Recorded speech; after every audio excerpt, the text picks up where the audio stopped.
Ang mayaman kong asawa. Kabanata 2541, Tablet Sensing. Ano iyon? Laking gulat ni Chinyu na ang mga ugat sa kanyang ulo ay hindi maiwasang pumikit. Hindi kaya pagkatapos na umikot-ikot, ang operasyong ito ay kinasangkutan muli ni Saint Ziyang. Naramdaman niya ang pananakit ng ulo.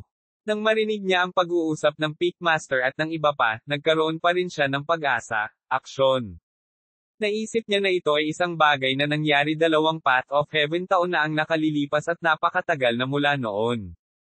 Hindi ito dapat nasangkot sa mga bagay ng santo, at hindi niya inaasahan na babalik pa ito. Dahil kasangkot ito sa santo, ang panganib ng bagay na ito ay malamang na tumaas ng husto. Ipinaliwanag din ito kung bakit kailangang hilingin ng mga sect master ng 3 sekta kay Saint Su Shenghe na maghinuha sa kabila ng lakas ni Zuanzin at ng iba pa. Bago maghiwalay ang 3 sekta natin, ang 3 Puritay sect ang pinakamalakas. Maari pa nitong supilan ang 2 dakilang sagradong sekta. Dahil sinabi niya ito ng malakas, maaaring sabihin sa kanya ni Zuan Tian ang buong kwento. Bahagyang gumalaw ang isip ni Chinyu. Mayroong kahit na mga alamat at alamat tungkol sa 3 kadalisayan sa lupa. Tila tumutugma ito sa sinabi ni Zuanzin. Hindi kaya nagkaroon ng koneksyon ang dalawa.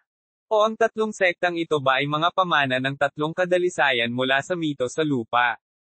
Sa mga alamat sa Earth, ang 3 kadalisayan sa Taoismo, ang Upper Pure, Middle Pure, at Lower Pure, ay 3 mahahalagang Diyos sa loob ng Taoism. Kinakatawan nila ang 3 antas ng sansinukob at ang pangunahing kapangyarihan ng sansinukob.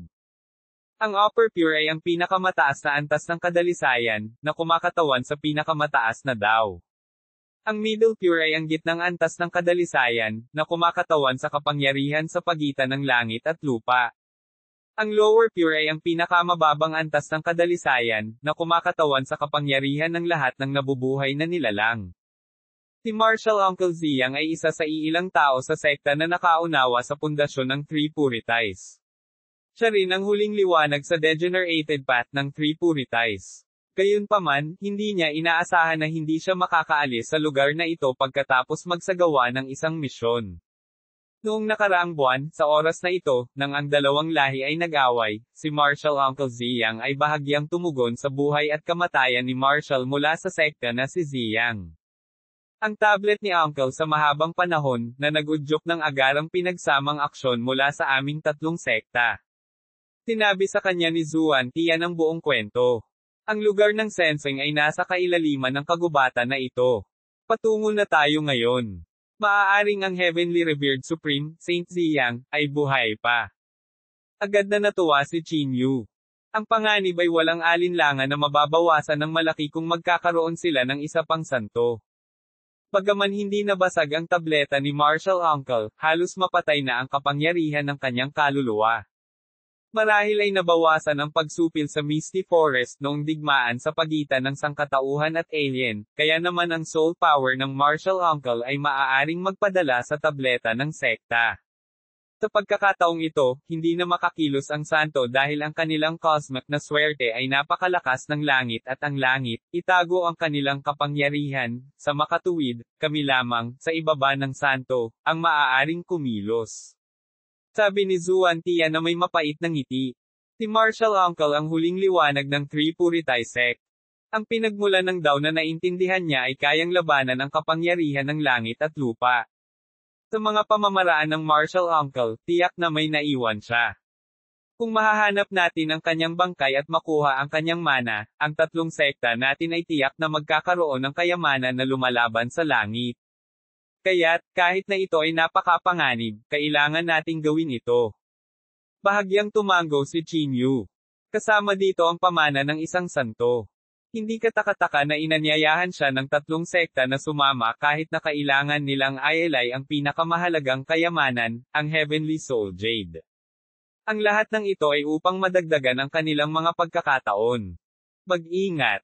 Sang Ziyang at Liyang, magpalat ng direksyon. Habang nag-uusap sila, biglang pinaalalahanan ni Zuanzin ang lahat. Si Zuanzin, na nasa unahan, ay umatras. Bahagyang namutla ang kanyang mukha na para bang nagamit na niya ang kanyang espiritual na enerhiya. Halos magkasabay, tinitigan siya ni Zhang Ziang at Liang. Sabay na nag-incantation ang dalawa. Ang parehong incantation ay tila ginamit ng mga Taoiste sa pagsamba sa langit at lupa. Bukod dito, natagpuan ni Qin Yu ang incantation na medyo katulad ng sakripisyo ng lahi ng halimaw. Napakabilis ng mga spell ng dalawa. Hindi nagtagal, ang kapangyarihan ng landas ng langit ng kulog ay tumago sa lugar na ito at pumasok sa kanilang mga kamay. Kaagad, nagbuga ng maliwanag na kidlat ang kanilang mga palad.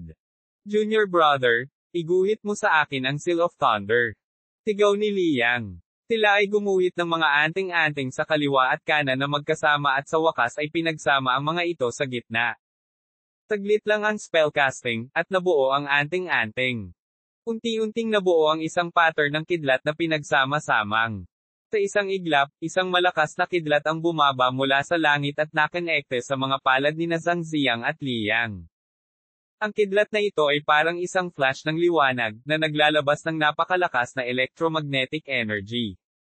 Ang nakakatakot na madilim na bagyo ay tila natatakot sa lakas ng kulog. Dumaan ito sa magkabilang gilid at hindi sila nataman. Mga junior brothers, ang inyong heavenly talisman cultivation ay lalong naging malalim. Ang kapangyarihan ng pag-ataking ito ay umabot na sa ikalimang antas ng kapangyarihan ng Path of Heaven. Hinangaan at kinilala ni Zuanzin. Tumango din si Qin Yu. Minsan na niyang nakita ang pag-atake ni Chanye sa Purgatorio. Gayunpaman, kumpara sa Heavenly Talisman ng dalawa mula sa Heavenly Divination Sect, ang kapangyarihan ng langit at lupa na kanyang na-trigger ay mas mahina. Bagamat medyo madaldal si Zhang Ziang, medyo maganda ang kanyang lakas. No wonder isa siya sa mga taong pinadala ng tatlong sekta. Bagamat sila ay lumalalim pa, ang ekspresyon ni Qin Yu ay nagsimulang maging malungkot sa sandaling ito. Ang enerhiya ng bagyo dito ay tumataas ng husto. Sa sandaling ito, ang tunog ng isang mapaghiganting espiritu na umiiyak ay nagmumula sa lahat ng direksyon. Ang masamang hangin ay hamampas, pinunit ang lahat at binaluktot ang buhay. Ang nakakatakot na bagyong ito ay nagdala ng isang madilim na panloob na chi, walang awang pinupunit ang lahat ng nakatagpo nito, na naging sanhi, upang sila ay maging baluktot, hindi kumpleto, at kahit na nawasak. Ang masamang kapangyarihan sa loob ay parang isang lumalakas na black tide na nakakatakot. Mag-ingat ka sa unahan. Nakadetect ako ng hindi bababa sa tatlong lahi ng halimaw sa ikalimang antas, Titan King, King of Flame Spirit, Flame Demon, at ang Death Godly King. Nagbago ang ekspresyon ni Qin Yu, at agad niya silang pinaalalahanan ng malakas. Nakipag-away na siya sa kanilang tatlo noon, at ang kapangyarihan ng pangkukulam ni Evil Eye ay nag-iwan na ng marka sa kanila. Bagamat may nakakatakot na bagyo sa paligid, at mahirap para sa divine sense na matukoy ito, naramdaman pa rin ni Qin Yu ang tatlong tao sa hindi kalayuan. Marahil ay naghihintay sila ng pagkakataon na bigyan sila ng isang nakamamatay na suntok. Nagulat si Zuanzin kay Qin Yu. Mukhang nagulat siya na naramdaman ito ni Qin Yu. Gayunpaman, hindi nagtagal ay itinapon niya ang kanyang mga pagdududa at inihanda ang kanyang sarili sa iba. Bush! Sa harap ng walang hangganang madilim na puyo ng tubig, bigla silang nakarinig ng tunog na parang kandilang hinaipan. Ang boses na iyon ay malinaw na ipinadala sa pandinig ng lahat sa gitna ng napakalakas na bagyo. Ang Seal of Thunder ni Zhang Ziang at Liang ay agad na naputol ng puwersa sa kawalan. Isang anino ang dumating na kumakatok sa kanila, at isang pares ng berdeng mga estudyante ang nakatitig sa kanila. Napabuntong hininga si Qin Yu. Ito ay isang baluktot at gusot na anino. Paminsan-minsan ay makikita ang baluktot na katawan nito, matutulis na kuko, at mga pakpak na nalaglag sa bagyo. Mayroon ding hindi mabilang na itim na galame na umaabot mula sa katawan nito. Kabanata 2542, ang pinagsamang pag-atake ng madilim na spell. Kumalaw ang figurang ito, namimilipit sa dilim, nagmumula sa malamig at nakakatakot na panloob na chi. Nang walang nakakapansin, lumitaw sila sa malapit at binigyan sila ng isang nakamamatay na suntok. Nang malinaw na nakita ni Qin Yu ang mahabang halberd sa ilalim ng itim na anino, isang matinding lamig ang dumaloy mula sa talampakan ng kanyang mga paa hanggang sa kanyang buong katawan. Isang kakaiba at nakakatakot na tawa ang muling narinig sa tenga ng lahat, at kasunod nyon, yumanig ang buong Misty Forest.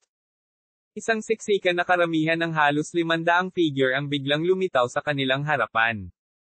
Isang pares, 2 pares, 3 pares, 4 na pares, at isang pares ng mga pakpak ang nakabuka mula sa kanilang likuran. Ang hukbo ng lahi ng 9 na pakpak na halimaw. Ito ay isang pag-atake na inilunsad ng 9 na pakpak na hukbo ng lahi ng halimaw.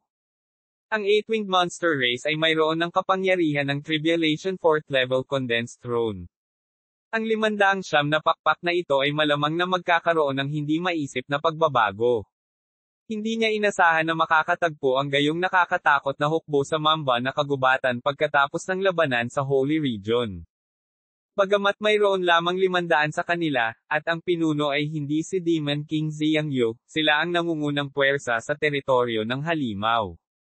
Ang kapangyarihang magkakaugnay ay maaaring magdulot ng isang kakilakilabot na banta sa kanila. Isang nakakatakot na kaisipan ang lumitaw sa isip ni Qingyu. Hindi kaya ito ay isang bitag na na-set up matagal na ang nakalipas. Hinihintay niya lang silang pumasok. Umuwi ka dali. Umungol si Qingyu. Pitek. Halos sa sandaling nakita nila ang halberd, halos ang banal na kaluluwa ng lahat ay biglang nanigas, at ang mga iniisip sa kanilang mga kaluluwa ay tila naputol sa isang iglap. Ang halberd ay tumama, at ang anino ng Diablo sa itaas ay naglabas ng hindi mabilang na mga kawit na nakasabit sa kanilang mga katawan. Isa itong hindi mahawak ang itim na anino. Isang nakakatakot na kedena na gawa sa buto ang nakakandado sa kanilang mga kaluluwa habang tumutusok ang mga kawit ng isda. Ang kedena ng kaluluwang ito ay tila nilagyan ng madilim na enerhiya at kapangyarihan ng kamatayan. Ang hitsura nito ay binubuo ng malamig na mga kedena ng bakal at mga bungo, at ang mga kedena ay nilagyan ng mga sinaunang rune at mga pattern ng madilim na anino, Ano-ob-e. Ang nakapangangilabot na kapangyarihan ng panunupil ng landas ng langit ay ganap na pinigilan ang kanilang mga kaluluwa sa ilalim ng tanikala na ito, na naging dahilan upang hindi sila makalusot. Hindi lang iyon. Nararamdaman ni Qingyu ang hindi mabilang na mga buto ng buto bukod sa mga tanikala ng buto na tumatagos ng malalim sa kanilang mga kaluluwa, aksyon. Iniabsorb nito ang lakas ng buhay niya para palakasin ang maitim nitong kapangyarihan. Ang pagsipsip na ito ay tila isang matinding pagpapahirap, na nagdadala ng matinding sakit sa kanyang kaluluwa. Bagamat ang sakit ay natitiis para sa kanya, ang iba ay nanginginig. Maging sina Zuanzin at Zuantian, na ang lakas ay pinakamalakas, ay mapula. Maaari itong tumago sa katawan at kaluluwa ng biktima, nalalamunan ang kanilang puwersa sa buhay, nagpapahina sa kanila, at kalaunan ay humantong sa kamatayan. Isang nakakatakot na sword intent ang lumabas mula sa katawan ni Zuanzin, ngunit sa isang iglap, siya ay umungol.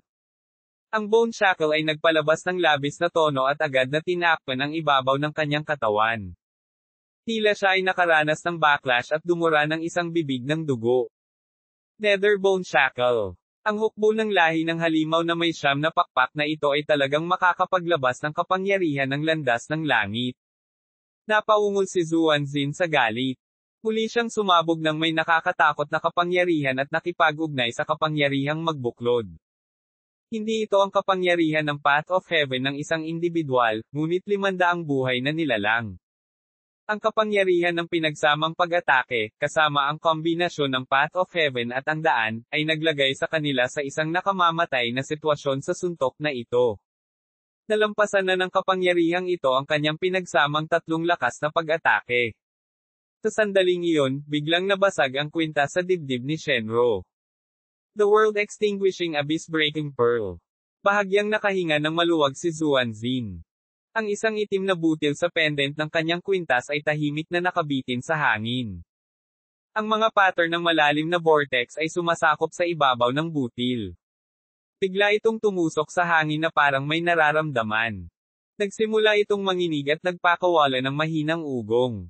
Biglang umikot ang butil at naglabas ng nakakasilaw na madilim na liwanag.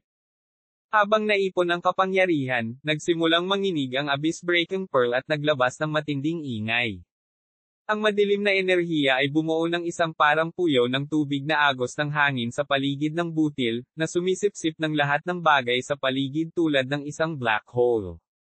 Ang hangin ay puno ng mabigat at mapanirang panloob na chi.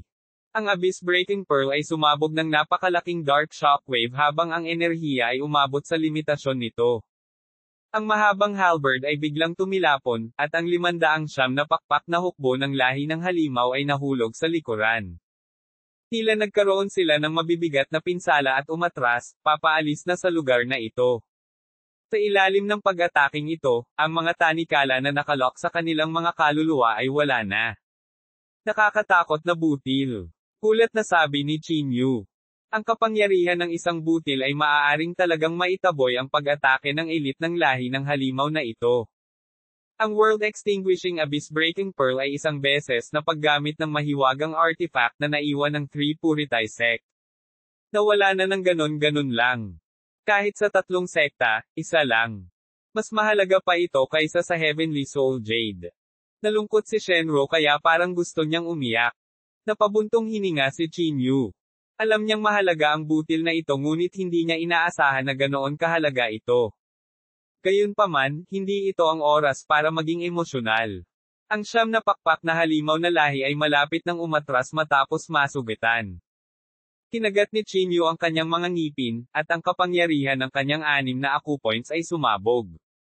Lumutang ang kanyang katawan, at marahas niyang inihakbang ang kanyang mga paa paatras. Parang kidlat, agad niyang hinabol at inatake ang hukbo ng lahi ng halimaw. Napatay mo ang napakaraming buhay na nilalang ng ating sangkatauhan, at gusto mong umatras ng ganito. Malamig na sigaw ni Chinyu. Itinaas niya ang kanyang evil eye at sinaksak sa langit. Ang ikalawang galaw ng evil eye, Soul Fairy, ay pinakawalan. Makapangyarihan ang mga kaluluwa ng hukbo ng lahi ng halimaw na ito. Natatakot ako na hindi magiging epektibo ang pag-ataking ito. Sumimangot si Zuan Tian at sinabi. Gusto rin niyang umatake, ngunit mas maraming buhay na nilalang ang tila papalapit sa dilim. Kinailangan nilang pangalagaan ang kanilang lakas upang labanan ang iba pang posibleng pag-atake. Ang ikatlong galaw, Dusk Slaying Dusk. Hinampis ni Chinyu ang hangin gamit ang kanyang kaliwang kamay at hinawakan ang espada sa kanyang kanang kamay. Ang kanyang buong katawan ay bumagsak sa hukbo na parang bulalakaw. Sa sandaling ito, na-absorb na ng evil eye ang kapangyarihan ng kaluluwa sa sukdulan. Matapos itong sumabog, kasama ang heavenly profound power ni Teng Zishu, maaari na itong gumuhit sa maagang yugto ng ikalimang antas ng kapangyarihan ng pagkawasak. Ang pangatlong hakbang na ito ay ang kapangyarihan na hindi pa niya nakalap noon. Ang pababang kapangyarihan ng takip silim ay bumagsak sa hukbong ito tulad ng pagkawasak ng isang banal na kaharian. Nakakatakot na kapangyarihan. Ang pinakahuling puwersang ito ay bahagyang lumapit sa kay senior brother. Natatakot na sabi ni Zuan Tian. Napatulala yung iba. Hindi sila nakilahok sa nakaraang digmaan kasama ang pamilya Ji, kaya't hindi nila naiintindihan ang lakas ni Chinyu. Ang kapangyarihang sumabog sa sandaling ito ay talagang lampas sa kanilang inaasahan. Di man nagbago ang ekspresyon ni Zuan Xin. Parang may naramdaman siya, at biglang umatake ang isang sword energy. Sa sandaling ito ay lumapag, 2 magkakross na kamao ang lumitaw sa kawalan at biglang naipit sa ilalim ng pulso ni Chinyu. Pagkatapos noon, biglang umiwas ang figure sa enerhiya ng berdeng espada. Kabanata 2543, ang Primordial Chaos Punch. Ang pag-atake na ito ay natigil bago pa man dumaong sa lupa ang pumapatay ng Diyos na Dusk. Tamang-tama ang timing. Death Godly King. Draco. Ang mga mata ni Chinyu ay malapit ng magbuga ng apoy. Sa ilalim ng pag-ataking ito, tiyak na mamamatay ang ilang hukbo sa kanyang mga kamay. Gayunpaman, nag-ambala siya ng Death Godly King na nagmamasid sa kailaliman ng lugar na ito. Ang lakas ng takip silim ay nagtulak sa kanya palayo. Akmang hahabulin at aatake na sana siya, bigla siyang may naramdaman. Sa kawalan, malakas na bumagsak ang isang bola ng apoy, aksyon. Kinuyam ni Chinyu ang evil eye ng paalang, hinaranggan ang mga meteorite sa pagbagsak mula sa langit. Matapos bumagsak ang meteorite sa lupa, hindi mabilang na lava at graba ang dahan-daang nagtipon at namimilipit. Isang higanteng apoy ang tumayo. Chief of Flame. Hindi mo ito hinahanap kapag may daan patungo sa langit. Walang pintuan sa impyerno, ngunit pumapasok ka. Sa sandaling ito, ang layunin ng pagpatay ni Chinyu ay sukdulan. Zuanzin, Zuantian, tulungan mo akong harangan ang Death Godly King. Umungol si Chinyu. Isang patak ng sobrang demonyong elemental na enerhiya at elemental na enerhiya ng Diablo ang lumutang mula sa acupoint ni Chinyu at dahan-daang pumasok sa kanyang puso. Kasabay ng pagpindot ng puso, ang dalawang puwersa ay bumaril sa kanyang dantian sa napakabilis na bilis. Primordial Chaos. Habang lumalakas ang enerhiya ng Primordial Chaos sa kanyang katawan, ang mga surge ng nakakatakot na sound wave ay nagmula sa kanyang katawan. Ang tunog ay tulad ng isang dagindong mula sa impyerno at isang mahinang daing mula sa isang halimaw. Ang mga mata ni Chinyu ay duguan, at ang kanyang kaluluwa ay tila malapit ng mahati. Ang kakilakilabot na kapangyarihang iyon ay kasing hirap kontrolin ng isang mabangis na kabayo na nakatakas sa kanyang mga bato. Sa isang iglap, tila mapunit ang kaluluwa. Sa loob lang ng ilang segundo, ang mga lugar na naapektuhan ng kapangyarihan ng Primordial Chaos, ang kanyang balat, buto, at kalamnan ay naging minced meat at humiwalay sa kanyang katawan. Ang kapangyarihang ito ay hindi na isang bagay na maaaring kontrolin ng katawan ng tao. Masyadong walang ingat ito. Malapit nang gumuho ang kanyang katawan. Maghanda na gamitin ang Primordial Sky Concealing Mirror para protektahan ang kanyang kaluluwa. Umungol si Zuan Tian. Pumakbang siya at naghanda sa pag-atake. Pagninilay. Si Chinyu ay nagpakawala ng isang nakakadurog na dagandong. Biglang bumaon ang kanyang kaluluwa sa kanyang katawan. Hindi mabilang na mga soul talon ang humawak ng mahigpit sa kanyang katawan at sa isang iglap ay binawi ang pinaghiwa-hiwalay na tinadtad na karne sa kanyang katawan. Boom! Si Chinyu ay pumalakpak ng kanyang mga kamay, at ang isang nakakatakot na hangin ng palad ay direktang nagpabago sa katawan ni Flame Demon sa kawalan. Ang bawat bakas ng hangin ng palad ay malapit na sa hangganan nito at diretsyong tumago sa kanyang katawan. Iligtas mo ako. Dahil sa takot, nanginginig ng husto ang apoy ni Flame Demon. Hindi mabilang na maliliit na piraso ng lava ang nagdrill sa lupa sa pamamagitan ng maraming bitek upang makapasok sa magma malalim sa ilalim ng lupa. Hanggat ang isang tipak ng kaluluwa ay maaaring maabot ang magma, ang Flame Demon ay maaaring mabilis na makabawi sa pinakakakilakilabot na kalagayan nito sa kabila ng pagkawasak ng katawan nito at pagkawatak-watek ng kaluluwa nito. Ito ang nakakatakot na aspeto ng Flame Demon. Nagpakawala ng galit na dagandong si Chinyu na parang halimaw. Kung saan man umabot ang sound wave, lumilipad ang buhangin at mga bato. Sa daan, hindi mabilang na mga bundok at mga latian ang naging pinaka-primitive na pulbos. Tumalon siya ng mataas sa hangin. Ang lakas ng kanyang pagtapak ng mga paa ay nagdulot ng paglubog ng buong lupa ng daan-daang metro. Pinagdikit ni Chinyu ang kanyang mga kamay at itinaas ito ng mataas.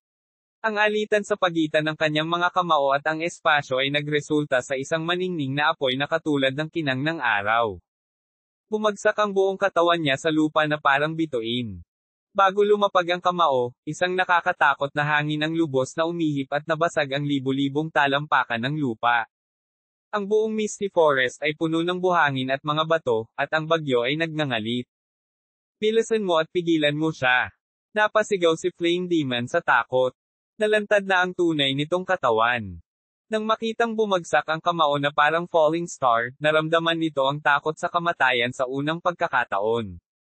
Sa buong mahabang taon, kahit nasa gitna ng pinakamatinding digmaan ng mga lahi o kinakaharap ang pinakamakapangyarihang mga kalaban sa nakaraan, hindi pa ito nakaramdam ng ganito kalapit sa kamatayan. Sa likuran niya, isang nakakatakot na bugzo ng hangin ang bumalot sa hangin. Dalawang figure ang biglang lumitaw sa likod ni Chinyu. Sila ay ang Titan King at ang Death Godly King. Nang makita ang Flame Demon na nahaharap sa kamatayan, muli silang sumalakay upang matakpan ang malakas na suntok ni Chinyu. Itinaas ng Giant Titan ang kanyang higanteng martilyo ng mataas. Ang hawakan ng martilyo ay naglalaman ng isang mabigat na puwersa na parang isang malaking bundok ang dumidiin sa kanyang balikat. Ang ibabaw ng napakalaking martilyo ay puno ng mga bitek na tila nagtiis ng hindi mabilang na mga laban at mga epekto. Sa isang dagandong, mabangis na humakbang ang higante at iniwagayway ang kanyang higanteng martilyo.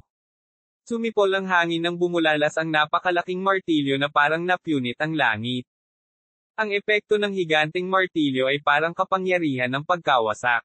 Sa pamamagitan ng isang welga, ang mga bundok ay gumuho, at ang lupa at mga bato ay lumipad kung saan-saan. Ang hangin ay puno ng matinding pagbabago-bago ng enerhiya, na bumabalot sa lahat sa isang nakakatakot na pakiramdam ng pang-aapi. Ang nakakatakot na puwersa ng martilyo ay direktang nabasag patungo sa likod ni Chinyu. Samantala, ang mga itim na pakpak ng Death Godly King ay lumipad na sa kalangitan na parang madilim na ulap. Hinaranggan pa ng malalaking itim na pakpak ang buong liwanag ng buwan. Ang malasay na mga itim na pakpak, tulad ng mga lumilipad na kutsilyo, ay pumutol sa dagat ng kamalayan ni Chinyu. Natural na naramdaman din ni Chinyu ang nakakatakot na kapangyarihan. Kinagat niya ang kanyang mga ngipin at tuluyang hindi pinansin ang dalawang matinding pag-atake na ito. Gayunpaman, kung hindi niya sasamantalahin ang pagkakataong ito, maaaring wala na siyang pagkakataong patayin ang hari ng apoy na demonyo. Pagninilay. Ultimate Defense. Sa sandaling ito, hindi mabilang na mga galame ang lumalabas sa kanyang kaluluwa at mahigpit na hinawakan ang kanyang katawan. Sa sandaling ito, wala siyang pakialam kung haantong siya sa katulad ni Hiteng, kung saan ang kanyang kaluluwa at pisikal na katawan ay magsasama at mawawala ng pagkakataong umasenso sa hinaharap. Direkta niyang pinakawalan ang kapangyarihan ng pagninilay sa sukdulan. Agad na naglabas ng nakakasilaw na liwanag ang kanyang katawan na parang isang hindi masisirang kuta. Ang liwanag ay naglalaman ng napakalaking enerhiya, na naglalabas ng kahangahangang panloob na chi. Sa isang iglap, mabilis na tumigas ang mga kalamnan at buto ni Chinyu, kasing tigas ng bakal. Ang kanyang balat ay kitang-kitang naging matigas, na parang natatakpan ng hindi masisira na kalasag. Kahit na ang pinakamatulas na espada o malakas na puwersa ay hindi maaaring magdulot ng anumang pinsala dito. Ang pinakamalakas na gulugod ng kanyang glazed holy body ay nagbuga din ng napakalaking liwanag. Nang damapo sa kanya ang mga hampas ng martilyo at pakpak, ang kanyang katawan ay umalingaw-ngaw sa tunog na katulad ng paghampas ng mga tambol ng digmaan.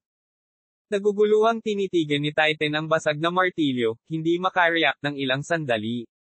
Maging ang mga nasa ikalimang antas, kakaunti lamang ang nang-ahas na harapin ang lakas ng hampas ng kanyang martilyo.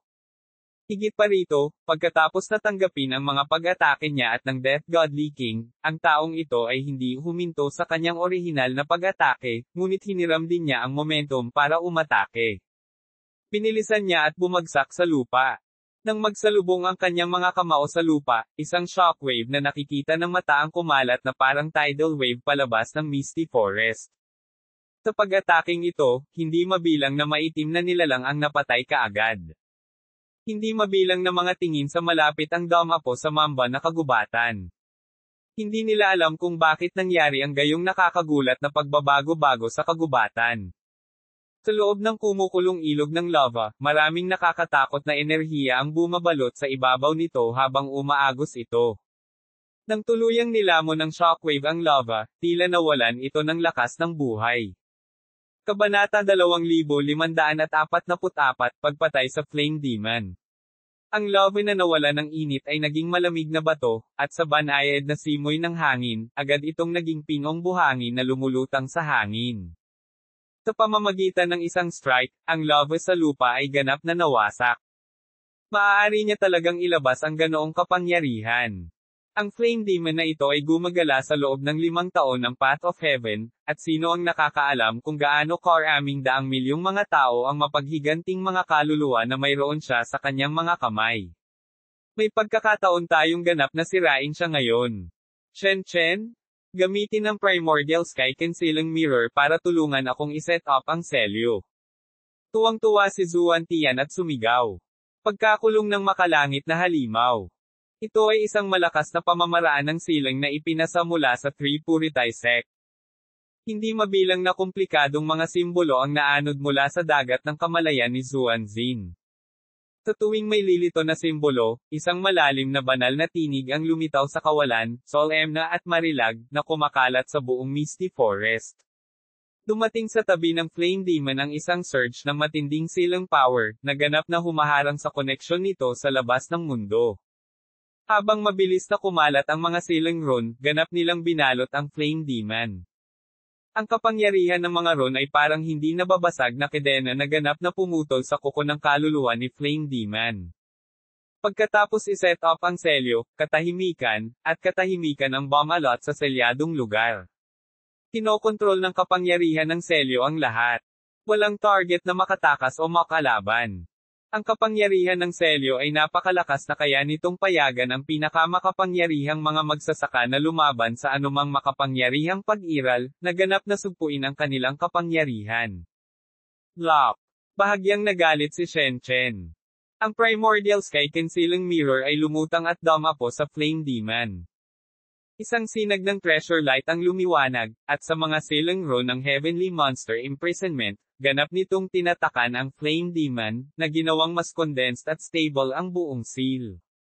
Isang berdeng ilaw ang kumislap. Lumitaw si Zuanzin sa tabi ng Primordial Sky Concealing Mirror. Pinag-cruise niya ang kanyang mga braso sa kanyang dibdib at malamig na tinitigan si Death Godly King of Death at Titan. Sa sandaling ito, ang Flame Demon ay nagpakawala ng isang desperadong dagandong na parabang ang koneksyon nito sa underground fire elemental energy ay ganap na nawala. Sa sandaling ito, ang hindi mabilang na mga bulkan sa labas ng Misty Forest ay biglang nag-iba-iba ng marahas. Ang nakakatakot na lava ay sumabog mula sa hindi mabilang na mga eroplano. Parang may naramdaman ang lava. Parang biglang nawala ang bakas ng pinanggalingan nito. Baka may nangyari kay Flame Demon. Sa Solitary Shadow Continent sa sandaling ito, tiningnan ng Azure Godly King ang hindi mabilang na mga bulkan na sumasabog ng wala saan at biglang nagkaroon ng masamang pakiramdam. Kahit ako ay hindi ko kayang patayin ang lalaking iyon. Ano kayang mangyayari dito? Natatawang sabi ni Hiteng. Buti na lang patay na ang taong ito. Pinahahalagahan ng landas ng langit ang taong ito at tumatanggap ito ng napakalaking benepisyo mula sa bawat sakripisyo. Ang Flame Demon ay pumatay ng hindi mabilang na sangkatauhan na nabubuhay sa paglipas ng mga taon. Maraming mga eksperto ang nagtangkang patayin ito, ngunit walang nagtagumpay. Ito rin ay nakakalat sa marami sa mga nakamamatay na estratehiya ng ating lahi. Ang Flame Demon ay walang alinlangan na pangunahing puwersa sa paparating na malaking labanan. Malamig na tinitigan ni Jiang Yu si Hiteng. I'm just speaking my mind, venting a bit. Sa pagharap sa nangingibabaw na si Jiang Yu, si Hiteng ay napaatras lamang at nagpaliwanag.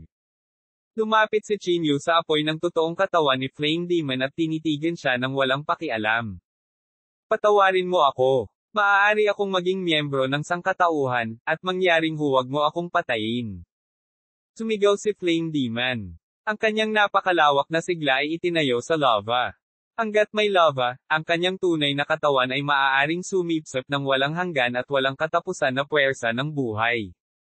Sa lakas na ito, matatakot siya hanggat hindi kumikilos ang isang santo.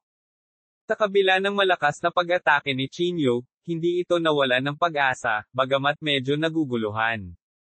Kahit na ang pangunahing katawan nito ay nakakalat, maaari pa rin itong sumipsip ng lakas ng apoy mula sa hindi mabilang na mga eroplano at dahan-daang makabawi pagkatapos ng mahabang panahon.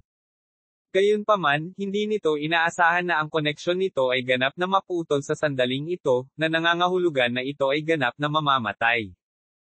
Phew! Huminga ng mahina si Qin Yu, ganap na pinapatay ang apoy.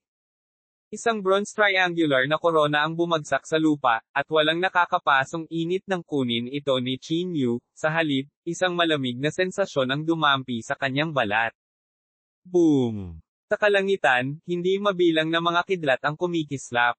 Bumuhos ang mga patak ng ulan, at ang amoy ng dugo ay umaatake sa butas ng ilong ng lahat. Nagsimulang bumagsak ang ulan ng dugo sa Misty Forest, at ang buong teritoryo ng lahi ng halimaw ay parang nananaghoy tungkol sa pagkamatay ng Flame Demon. May kasabihan sa lahi ng tao na malungkot ang langit at lupa nang mamatay ang isang santo. Ito ay pareho para sa lahi ng halimaw. Matapos mamatay ang Flame Demon, kahit na ang Path of Heaven ng lahi ng halimaw ay nagpaulan ng dugo. Ito ay sapat na upang ipakita ang kahalagahan ng Flame Demon sa lahi ng halimaw. Sa sandaling ito, si Death Godly King at Titan, na galit na umaatake, ay tumingin sa bumabagsak na ulan ng dugo. Tila sila ay hindi makapaniwala, at ang Death Godly King ay nagpakawala pa ng isang malungkot na dagandong. Lahing tao, walang sino man sa inyo ang makakaalis sa kagubatan na ito. Hinawakan niya si Titan at agad na nawala sa kawalan, nakatakas. Namatay si Flame Demon, at hindi na nila kailangang ipagpatuloy ang pakikipaglaban. Sa Solitary Shadow Continent, ang 5 makajos na hari at maraming nakatataas sa lahi ng halimaw ay nahulog sa isang nakamamatay na katahimikan habang pinapanood nila ang pag-ulan ng dugo. Why are you guys looking at me? I was merely saying it casually. Sinong mag-aakala na namatay na talaga ang lalaking ito? Natarante si Hiteng nang makita niyang tahimik na nakatingin sa kanya ang lahat. Hahaha, magandang trabaho, kaibigan kong si Chinyu. Matapos magsimula ang digmaan, ito ang unang pagkakataon na nakamit ng ating sangkatauhan ang gayong napakalaking tagumpay. Ang Flame Demon ay isang sinaunang nilalang na napakahirap patayin. Ang mga banal ay nagpipigil sa isa't isa at sa gayon ay hindi maaaring umatake.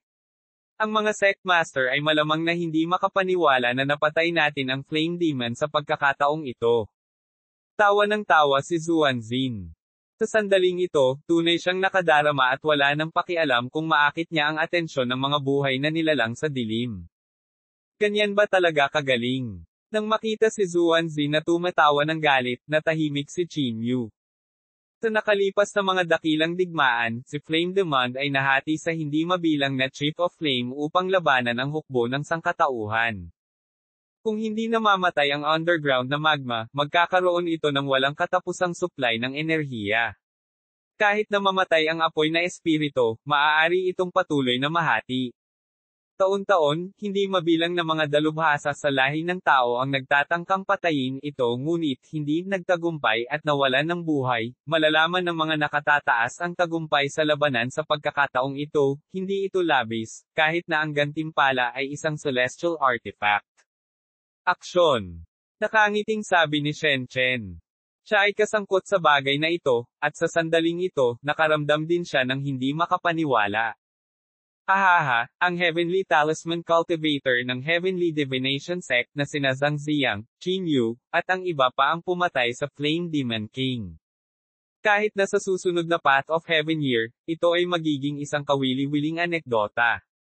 Ahaha. Pagbalik natin, kailangan nating maghanap ng ilang storyteller para ipakalat ang balita. Hinawakan ni Zhang Ziyang ang kanyang kalbo na baba at walang kahihiyang sinabi. Bullshit. Hindi nakatiis si Shenro at sinipa ang kanyang puwitan. Gayunpaman, salamat sa pagsisikap ng lahat. Kung hindi dahil sa napapanahong pagtatatak ng kapangyarihan ng kaluluwa, natatakot ako na hindi natin ito napatay. Ang huling sandali ng koordinasyon ay halos sa isang iglap. Hindi man lang nag-interact ang dalawang partido bago nila napatay si Flame Demon. Kabanata 2545, ang Demonic Brilliance Divine Power. Kung hindi dahil sa primordial chaos na kapangyarihan ni Chinyu na nagpapakalat ng halos lahat ng lakas nito, hindi natin ito maitatatak. Ang kredito ni Chinyu sa pagpatay sa Flame Demon ay pangalawa sa pagkakataong ito. Hindi na kailangang maging mahinahon tungkol dito. Nakangiting sabi ni Zuan Tian. Gayunpaman, Chinyu, ang iyong kapangyarihan ay talagang nakakasira ng lupa, ngunit natatakot ako na naabot mo na ang iyong pinakamataas na kapangyarihan. Ito ay malamang na nakapipinsala para sa iyo, at dapat kang maging maingat. Pinigilan ni Zuanzin ang kanyang kagalakan at pinaalalahanan si Chinyu. Tumango si Chinyu. Ang taong ito ay talagang kapansin-pansin, kayang maunawaan ang konsepto ng sukdulang kapangyarihan. Ang kapangyarihan na maaaring ilabas ni Zuanzin ay malamang na hindi rin simple. Habang nag-uusap ang iilan, ang kapangyarihan ng galame ng pagninilay na pumasok sa katawan at kaluluwa ni Chinyu ay unti-unting nawala, at isang malalim na pakiramdam ng matinding kahinaan ang kumalat sa dagat ng kamalayan ni Chinyu. Ang kanyang makintab na banal na buto ay gumawa ng malutong na tunog ng pag-crack. Kahit na ang pinakamatigas na banal na buto ng gulugod ay nagkaroon ng hindi mabilang na mga bitik, aksyon.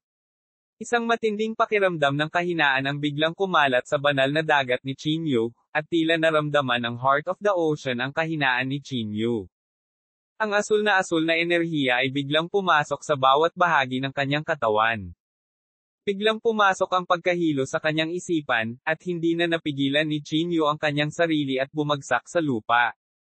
Ang pinakahuling kapangyarihan na maaaring makabasag ng 70 hanggang 80% ng Flame Demon ay hindi isang bagay na maaaring ilabas ng katawan ng tao. Kung hindi dahil sa daan ng pagninilay ng lahi ng halimaw at sa puso ng karagatan ng mga demonyo, ang buong katawan ni Chinyu ay magiging abo sa sandaling lumitaw ang kapangyarihan ng primordial chaos sa kanyang dantian. Ayos ka lang ba, Chinyu? Nang makita ang bahagyang maputlang ekspresyon ni Chinyu, mabilis siyang tinulungan ni Shen Chen na tumayo. Okay lang ako, pero hindi ko na may pagpapatuloy ang pakikipaglaban pansamantala. Sabi ni Chinyu na may mapait na ngiti. Sa pangalawang pagkakataon na ginamit niya ang kapangyarihan ng primordial chaos, tila nagkaroon siya ng bahagyang mas mahusay na kontrol ngunit hindi niya mapigilan ang nakakatakot na kapangyarihan ng backlash na ito. Chinyu?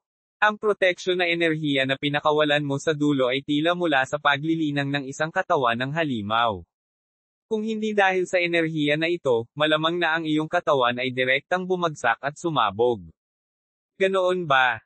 Ilang beses nag-alinlangan si Zuan Tian bago tuluyang nagtanong. Tama. Minsan na akong nakipaglaban sa Fallen Godly King, at ang kapangyarihan ay talagang hindi maihahambing na malalim.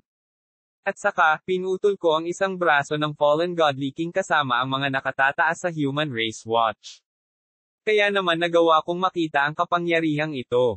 Ang cultivation ni Zuan Tian ay nasa Tribulation 5th level din, kahit na ang kapangyarihang pinalabas niya ay hindi kasing lakas ng kay Zuan Xin. Gayunpaman, mayroon siyang hindi kapani-paniwalang matalas na pananaw. Isang beses lang na ipakita ni Chinyu ang kapangyarihang ito, at agad niyang nakikita ang kaibuturan. Nais din niyang makipag-usap kay Chinyu kung mayroong anumang paraan upang mapabuti ang kapangyarihan ng pagmumuni-muni. Pranabe. Si Chinyu ay talagang isang walang katulad na henyo. Upang maunawaan ang ganoong kakayahan na lumalaban sa langit sa pamamagitan ng pakikipaglaban at katawan, ang gayong talento ay napakabihirang, kahit na sa 2 dakilang sagradong sekta. Ang iyong ranggo sa mga nakababatang disipulo sa iyong henerasyon ay walang alinlangan na nasa top 5. Muling sabi ni Zuan Tian. Lahat ng iba pang 5 tao ay nagsiwalat ng gulat na mga ekspresyon. Kung ikukumpara si Chinyu sa mga henyo ng 2 sagradong sekta, maaaring kinutya nila ito kung may ibang gumawa ng ganoong pagsusuri. Gayunpaman, nanggaling ito kay Zuan Tian, at mas nagulat sila. Mukhang alam ni Zuan Tian ang iniisip ni Chinyu. Noong panahon ng sinaunang Three Puritai sect, may mga nakatatanda sa sekta na naunawaan ang isang bagay na katulad ng kapangyarihang ito sa mahabang labanan sa lahi ng halimaw, at tinawag nila itong Demonic Brilliance Divine Power. Maaaring narinig mo na ang pamamaraang ito ng paglilinang sa kasaysayan ng sekta. Nang marinig ang tungkol sa Demonic Brilliance Divine Power, ang mga ekspresyon ng lahat ay naging hindi natural, at maging ang ekspresyon ni Zuan Xin ay nagbago ng husto. Ang ubod ng Demonic Brilliance Divine Power ay ang pagsasanib ng katawan at kaluluwa. Gayunpaman, nangangahulugan din ito na ang hinaharap na mga variable ay itinapon sa hangin. Sa makatuwid, ang mga ninuno na nagel-inang nito ay lahat ay napakaingat sa kanilang paglilinang. Gayunpaman, pagkatapos ng ilang malalaking labanan, ginamit pa rin nila ang kapangyarihan ng lahi ng halimaw na ito sa pinakadakilang lawak. Ang kanilang mga kaluluwa ay direktang humihina sa pisikal na katawan, at ang kanilang mga kaluluwa ay direktang humina sa pisikal na katawan. Tumango si Chinyu. Ganun din ang nararamdaman niya. Matapos gamitin ang kapangyarihan ng pagmumuni-muni, isang bahagi ng kanyang kaluluwa ang sumanib na sa kanyang pisikal na katawan. Lalo na sa mga huling sandali nang harapin niya ang lahat-lahat na pag-atake ng Titan King at Death Godly King, wala siyang pagpipilian kundi gamitin ang kapangyarihang ito sa sukdulan. Kung hindi, hindi niya kakayanin ng pilit ang pinagsamang atake nilang dalawa gamit ang kanyang pisikal na katawan. Nagdulot din ito ng mas hindi maibabalik na pagsasanib. Ngayong itinuro ito ni Zuan Tian, naramdaman niyang medyo seryoso ang bagay na ito. Ang demonic brilliance divine power ay isang demonic technique ng pisikal na katawan. Ang ganitong uri ng kapangyarihan ay talagang lubhang nakakatakot sa simula. Sa makatuwid, sa oras na iyon, maraming mga eksperto ng Three Purity Sect ang sumubok na ipagpatuloy ang pagbuo ng demonic technique na ito. Gayunpaman, habang ang kanilang mga kaluluwa ay unti-unting bumababa sa kanilang pisikal na katawan, nagsimula silang makaranas ng napakabigat na kahihinatnan. Kinuha ang pagkakataon ng pansamantalang katahimikan sa Misty Forest, sinabi niya kay Chinyu ang kasaysayan ng tatlong sekta. Ang mga martial uncle ng mga sekta ay nagsimulang magpakita ng mga palatandaan ng hindi makontrol na mga kalooban. Noong una, nahirapan lang silang mag-concentrate sa kanilang mga kalooban, ngunit pagkatapos noon, naging malabo ang kanilang mga iniisip. Sa huli, lahat sila ay naging mga makinang pangpatay para sa lahi ng halimaw. Sa makatuwid, itong demonic brilliance divine power cultivation method ay naging bawal para sa Taoism. One should not cultivation, ay mapilayan at itataboy.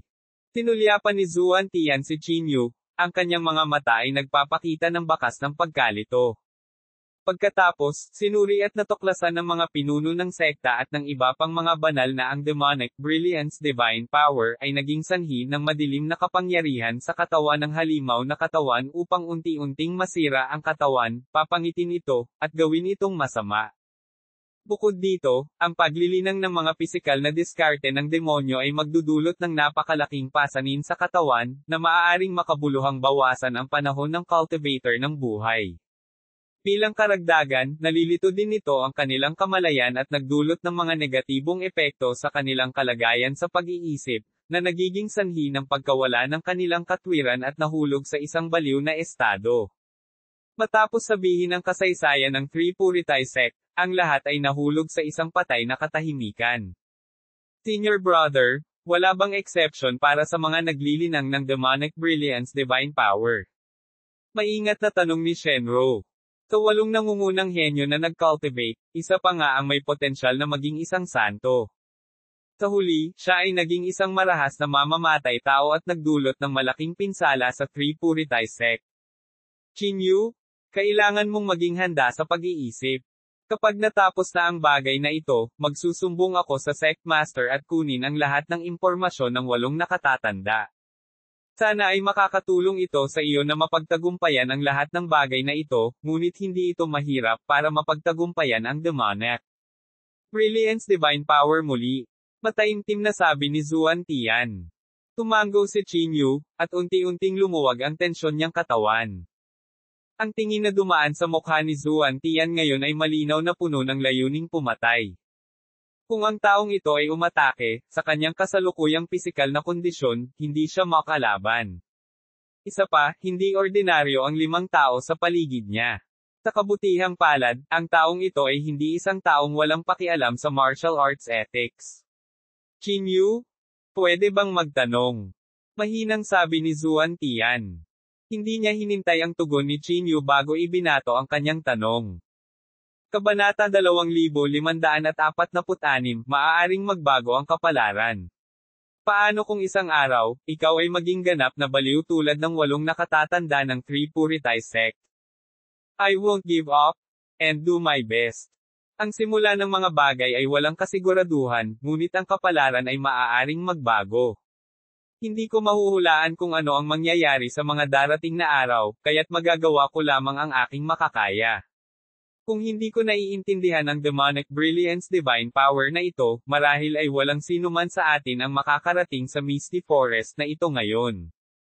Kaya bakit ako matatakot?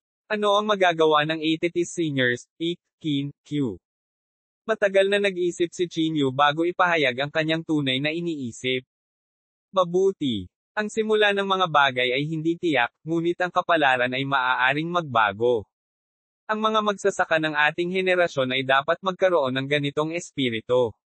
Kung maaabot natin ang sukdulang iyon sa pamamagitan ng pagtahak sa nakasanayang landas, kung gayon ang mundo ay hindi magbabago. Umungol si Zuan Zin. Pumunta siya sa gilid ni Chinyu at tinapak ang balikat nito. Halos matamba si Chinyu ng napakalaking puwersa. Aking kaibigan na si Zuan Zin, mangyaring maging banayad. Napangiti si Chinyu sa sakit at nakahinga ng maluwag. Nang makita ang mga aksyon ni Zuanzin, dapat din niyang ipahayag ang kanyang saloobin. Bigla siyang nakaramdam ng kaunting pabor sa tatlong sektang ito.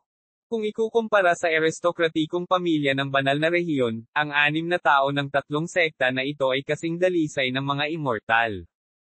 Pagkatapos ng maikling pahinga, biglang nagbago ang ekspresyon ni Zuan Tian.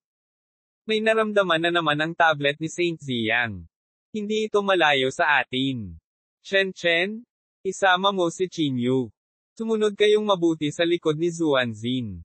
Nagbago ang ekspresyon ni Zuan Tian, at may lumabas na tablet sa kanyang palad. Ang tablet ay kumikislap sa puntong ito at naglalabas ng kakaibang liwanag mula sa palad ni Zuan Tian. Senior Huan Liu. Sa sandaling ito, hindi kailangang mag-alala ni Chinyu. Bukod dito, sa lakas ni Zuanzin at ng iba pa, dapat nilang magarantya ang kanilang kaligtasan. Patuloy na tinatawag ni Chinyu ang artifact spirit ng Heart of the Ocean kasama ang kanyang kaluluwa, ngunit walang tugon. Kahit na pinalaki ni Chinyu ang kapangyarihan ng kaluluwa, wala pa ring tugon.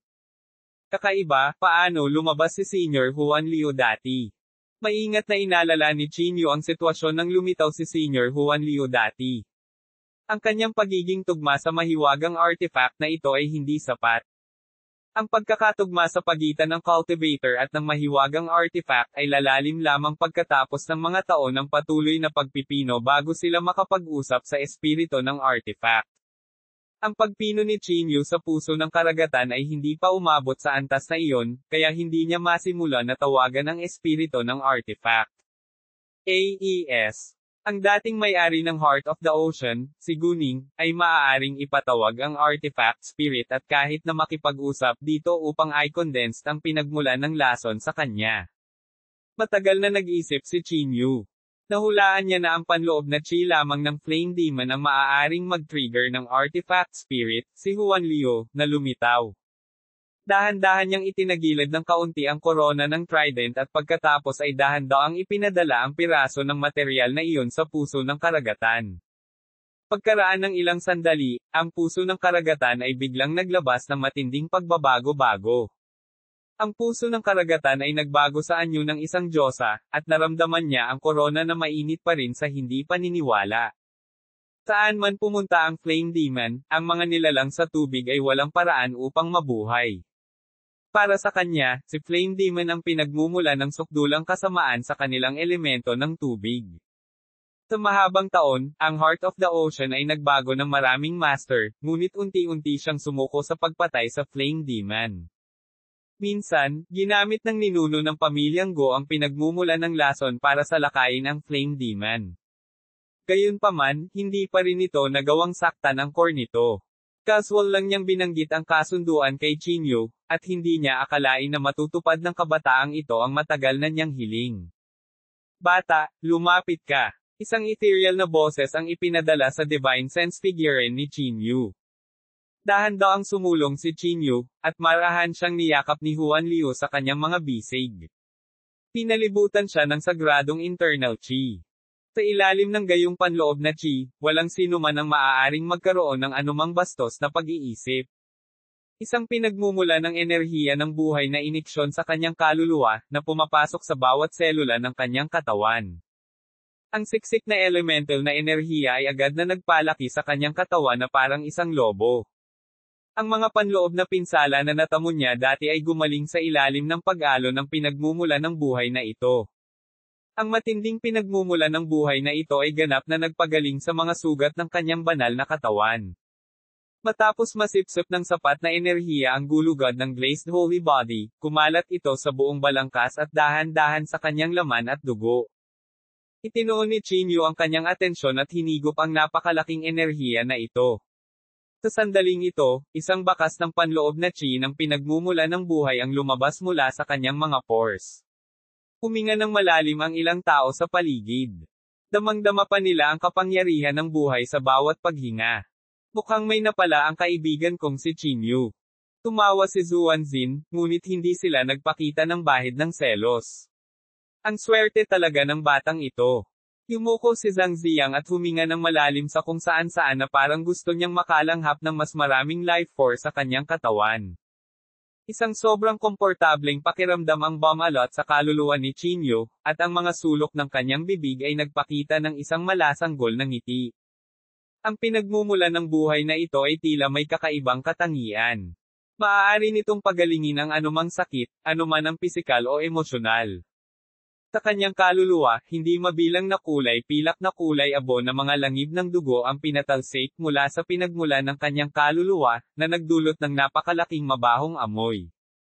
Anak, sumipsot ka sa kapayapaan. Ito ang kapangyarihan ng pinagmumulan na natanggap ko sa paglipas ng mga taon. Gayunpaman, ang landas na iyong nililinang ay may sumpa na lumalampas sa buhay. Kaya't kahit nakabawi na ang ilan sa iyong puwersa sa buhay, makitid at maikli pa rin ang hibla ng iyong buhay. Ikaw na mismo ang magresolba nito. Kung tungkol sa pinagmumulan ng lason, kailangan ko pang makipagtulungan upang masipsip ang iyong naunang bote. Kung iingatan ko itong isang maliit na bote, maaaring maabot ng daan ng tubig ang kapangyarihan ng pinagmulan, at kung makikipagtulungan ka sa akin, maaari mong i-condense ang 10 patak ng pinagmumulan ng lason bawat daang taon. Medyo pagod ang boses ng artifact spirit. Pagkatapos mag-iwan ng ilang salita, nagbago siya sa puso ng karagatan at pumasok sa dagat ng kamalayan ni Chinyu.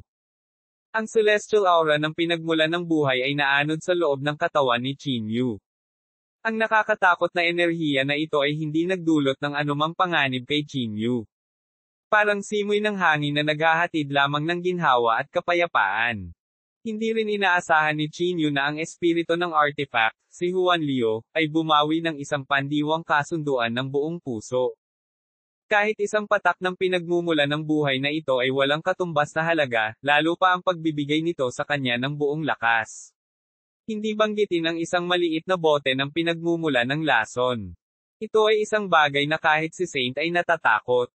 Ang artifact spirit ng celestial artifact ay talagang may ganoong kapangyarihang lumalaban sa langit. Hindi lamang ito maaaring magbukas ng isa pang espasyo upang itago ang mga bagay, ngunit mayroon din itong napakalakas na kapangyarihan ng pananaw. Hindi nito maiwasang mabigla si Chinyu. Sa kabutihang palad, ang espiritu ng artifact ng Heart of the Ocean ay napakaamo sa kanya. Bukod dito, pinatay niya ang Flame Demon, na malamang na nagpalakas ng impression sa kanya ni Huan Liu. Malaking tulong ito kay Chinyu kapag pinino niya ang pinakamataas na kayamanan na ito sa hinaharap. Sa sandaling ito, nakarating na rin ang lahat sa paligid ng tablet. Gayunpaman, kumpara sa ibang mga lugar, ang lugar na ito ay sobrang tahimik. Maging ang nakakatakot na bagyo ng dark energy ay tila tuluyang tumigil dito. Action. Mag-iingat ka. May mali. Sumimangot si Zuan Tian at pinaalalahanan ang lahat. Kabanata 2547, Xuanji Bright Eyes. Kakaiba, ang mga coordinate na naramdaman ng tablet ni Marshall Uncle ay dapat na narito, ngunit wala akong nakikitang kakaiba dito. Sabi ni Zuan Zin na nakakunot ang noo. Matagal niyang naramdamang mabuti ngunit hindi siya nakahanap ng kakaiba. Ang iba pang 5 ay gumamit ng kanilang mga pamamaraan ng sunod-sunod ngunit walang nakitang anuman. Dapat mayroong kakaiba dito, o marahil ay nakagambala ang ilang mga pamamaraan sa aming pagsisiyasat. Biglang binuksan ni Chinyu ang kanyang mga mata at sinabi, Kuya Chin, bakit mayroon kang ganoong paghuhusga? Mataimtim na tanong ni Zuanzin. Nag-iwan ako ng marka sa Titan at sa Death Godly King. Kasalukuyan silang nakapwesto hindi kalayuan sa atin. Sabi ni Chinyu na nakakunot ang noo.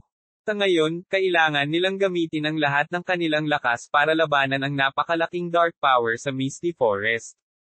Sa makatuwid, sila ay kasing liwanag ng araw ngayon. Sa kabaligtaran, ang mahiwagang kapangyarihan ng iba't ibang lahi sa teritoryo ng halimaw ay ang kanilang pinakamahusay na pagbabalat kayo, at mahihirapan si Zuanzin na makita sila sa ilalim ng gayong bagyo. Higit pa rito, ang kasalukuyang banal na katawan ni Chinyu ay lumawak mula sa kanyang gulugod hanggang sa lahat ng bahagi ng kanyang katawan.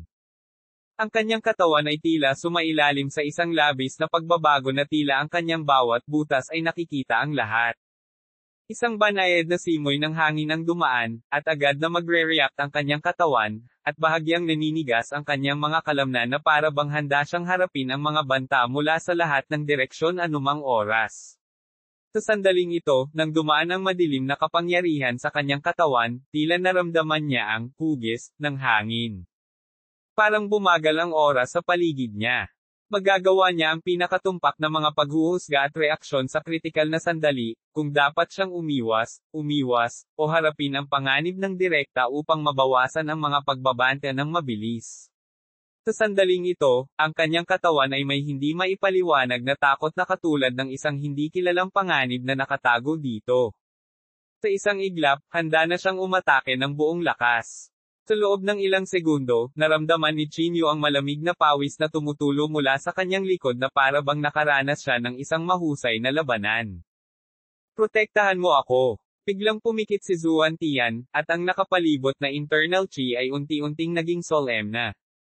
Isang surge ng enerhiya ang tumagos sa Misty Forest, na nagbukas ng landas sa loob ng madilim na kapangyarihan. Pagkatapos ay tumpak itong bumaon sa kanyang noo, at isang layer ng sagradong liwanag ang nagsimulang lumitaw sa paligid ng kanyang mga mata. Sa isang iglap, dahan-daang bumukas ang mga mata ni Zuan Tian. Sa sandaling iyon, ang kanyang mga mag-aaral ay naging malalim at madilim, tulad ng mga itim na butas na humantong sa walang hangganang universo. Sa sandaling damapo ang titig na iyon sa kanya, naramdaman ni Chinyu na nakikita ang buong katawan niya. Delusiveness, basagin. Habang ang tingin ni Zuan Zin ay bumagsak sa isang partikular na lugar, ang lahat ng banayad na puwersa sa mundo ay nagsimulang bumaliktad. Ang hindi mabilang na mga ilusyon na imahe ay lumitaw sa isang iglap. Tila ang iba't ibang bagay na nangyari bago ito. Sa ilalim ng epekto ng diskarteng ito, hindi mabilang na mga nakakatakot na kasaysayan ng labanan ang nagsimulang muling i-replay. Ang kapangyarihan ng space-time backtracking ay nagsiwalat ng isang nakakatakot na eksena, na bumabalik sa nakaraan. Sa lugar na ito, makikita ang mga sira-sirang istruktura at mga lupang may bahid ng dugo. Isang madilim na kapaligiran ang bomb-alot sa buong lugar na tila nananatili pa rin sa hangin ang walang hanggan na puot. Malabo na makikita ang mga bakas ng labanan na minsang nangyari. Ang mga sirang espada, mga basag na kalasag, at mga labi ay nagkalat sa lupa. Ang amoy ng sariwang dugo ay tumatagos pa rin sa hangin, na nagpaparamdam sa mga tao ng kalupitan at takot sa walang katapusang pagpatay. Hindi mabilang na mga bangkay ang nakahandusay sa lupa. Ang mga katawan ng mga buhay na nilalang na ito ay nawasak ng hindi na makilala ng labanan. Puno pa rin ng takot at kawalan ng pag-asa ang kanilang mga mata na para bang ang kanilang mga kaluluwa ay gumagala pa sa lupaing ito ng kamatayan. Sa isang iglap, milyon-milyong mga eksena ng pagpatay ang bumungad sa lugar na ito. Ang madyugo at nakakatakot na madilim na eksena ay nagpang-inag kina Shen Chen at Shenru nang hindi mapigilan. Kahit na sila ay mga magsasaka na nakaranas ng hindi mabilang na mga labanan at hindi mga bulaklak na lumago sa isang greenhouse, ang lamig ay bumangon pa rin mula sa kaibuturan ng kanilang mga puso kapag nahaharap sa pinaka-primitive na eksenang ito ng pagpatay. What a terrifying pupil technique. Anong teknik ito? Medyo nabigla si Chinyu. Ang kakayahang mahihinuha ang mga bakas ng nakaraan mula sa natitirang mga tuntunin ng langit at lupa at ibalik ang mga ito ay isang napakalangit na paraan. Ito ang pinakamataas na kayamanan ng Heavenly Divination Sect, Xuanji Bright Eyes. Pansamantala itong ipinahiram sa amin para sa paglalakbay na ito. Sinasagisag ni Xuanji ang universo, at ang Bright Eyes ay kumakatawan sa insight. Kapag pinagsama, inilalarawan nito ang kailanawan at insight ng The West Heavenly Eye. Ito ay naiwan ni Yang GN3 na may kapangyarihan lamang pagkatapos ma-activate. Tila napansin ni Zuan Zin na nagulat si Chinyu. Nakangiti niyang paliwanag kay Chinyu. Gayunpaman, dahil mas malakas ang mga taong ito na kumilos, kinailangan ng mas espiritual na kapangyarihan para ma-activate ang Xuanji Bright Eyes. Sa sandaling ito, hindi mabilang na mga daluyan ng dugo ang biglang tumakip sa Heavenly Eye na lumitaw sa noo ni Zuan Tian. Biglang naging magulo ang mga eksena sa paligid. Ang lugar na sakop ng pangitain ay nagpakita ng malabong tanawin. Isang napakalaking anino ang tila lumitaw sa dulo ng langit sa langit at lupa. Kahit na ito ay isa lamang multo, si Chinyu ay nakadama ng hindi maipaliwanag na kalungkutan. Tila sa gitna ng mga titig, isang hindi nakikitang kadena ang lumitaw na buhol sa kanyang banal na sentido. Ang malabong figure ay nagparamdam sa kanya na nasasakal at sinisiil ng isang tingin. Ito ay isang hindi maiiwasang kawalan ng pag-asa, isang takot na lumunin ng hindi maarap na kadiliman. Sa hitsura ng figurang ito, naramdaman ni Zuanzin na parang nilalamon siya. Nagluwa siya ng isang bibig ng dugo, at ang kanyang mukha ay naging hindi kapani-paniwalang mapula. Marshal Uncle Ziyang, you really have been here. Bakit ka nalulungkot? Umungol si Zuan Tian. Ang pakiramdam ng kalungkutan na iyon ay tila malinaw na naramdaman kahit sa malayong panahon. Ang pilosopiyang Daoista ay nagbigay diin sa mga hindi pagkilos at ang gayong emosyonal na pagbabago ay bihirang makita sa mga magsasaka. Lalo na ang mas advanced na mga pari ng Daoist, ang kanilang estado ng pag-iisip ay naging tahimik at hindi nababagabag. Sa antas ni Saint Ziyang, kahit na gumuho ang mundo, hindi siya magpapakita ng kahit isang bakas ng emosyon. Kaya naman nabigla si Zuan Tian. Ano ang naging dahilan ng pagbagsak ng estado ng pag-iisip ni Saint Ziyang? Sa sandaling nakilala ni Zuan Tian ang eksenang ito, ang buong Misty Forest ay nagsimulang kumislap ng kidlat at kulog. Para bang ang lahat ng mga pagbabalat kayo ay umatras, at ang orihinal na nakakatakot na mga eksena ay naibalik. Ang hindi mabilang na mga distorted vortex ay biglang lumitaw sa kalangitan, at ang buong Misty Forest ay nagsimulang manginig. Napuno ang hangin ng nakapanlulumo at nakakatakot na kapaligiran. Sa ilalim ng nakakatakot na madilim na bagyo, nagsimulang masira ang paligid. Ang mga puno ay natuyo, at ang lupa ay nagbitak na parang ang katapusan ng mundo. Natakpan ng maitim na ulap ang kalangitan, at ang itim na kidlat ay nagdulot ng kalituhan sa loob, na nagpalabas ng nakakatakot na dagendong.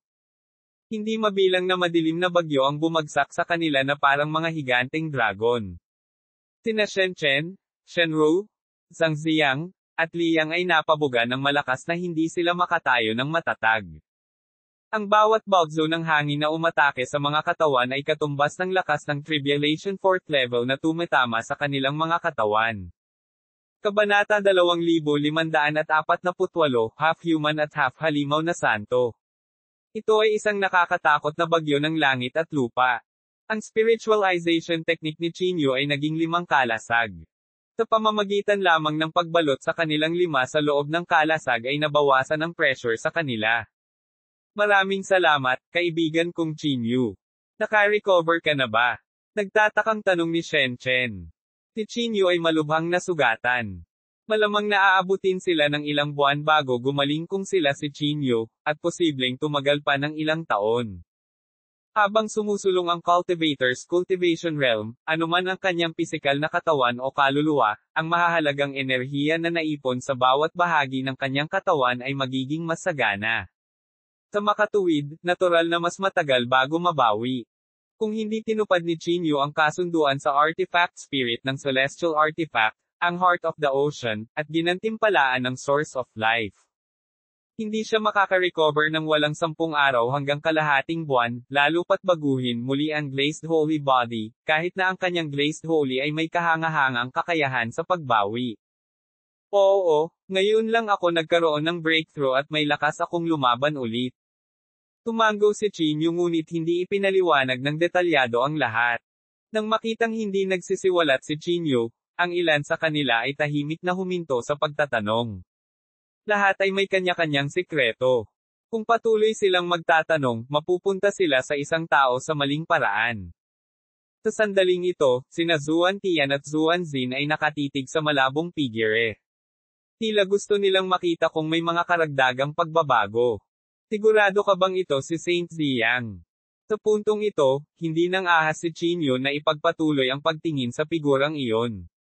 Ang dalawang pinakamalakas na tao, sina Zuanzin at Zuan Tian, ay nabihag ng likod na iyon. Kung siya rin ay nahuhulog dito, maaaring walang makakapigil dito kung mayroong anumang panganib sa malapit. Ang lakas ng iba pang 4 na tao ay hindi nagkukulang, ngunit may kapansin-pansing agwat kumpara kina Zuanzin at Zuan Tian mula sa Mysterious Heavenly Sword Sect. Tama. Madaling i-connect ang kapangyarihan ng Taoism sa pangunawa ng isang tao. Higit pa rito, may mga talaan si Saint Ziyang sa kanyang sekta, kaya hindi nagkakamali itong backview at ang aura na ito. Nangilid ang luha sa mga mata ni Zuan Tian. Sa sandaling ito, kahit na si Qin Yu, na hindi isinubsob ang kanyang isip sa kawalan, ay nararamdaman ang lalong mabigat na kalungkutan na aura. Si Zuan Tian, na nakatuon sa pagdama ng mga pagbabago, ang pinakamahirap na tinamaan. Ang kanyang mga luha ay hindi mapigilan. Sabihin mo sa akin, Martial Uncle. Ano nga ba ang nangyari? Ikaw ang maliwanag na ilaw ng ating Tripurity sect. Bakit ka nakulong dito? Bakit hindi ka bumalik sa Tripurity sect? Bakit ka naging ganito ngayon? Umungol si Zuan Tian. Ang boses ay bumaril sa langit, at hindi mabilang na napakalaking halimaw ang pumailang lang sa langit na para bang sila ay natakot sa nakakatakot na layunin ng pagpatay ni Zuan Tian. Ang figurang nasa malayong kawalan ay biglang nanginig na parang narinig niya ang mga salita ni Zuan Tian. Dahan-dahan siyang lumingon. Nang lumingon siya, napabuntong hininga si Qin Yu nang makita ang hitsura ng kanyang katawan. Isang kalahating tao, kalahating halimaw na malabong figure ang lumitaw sa harap ni Qin Yu.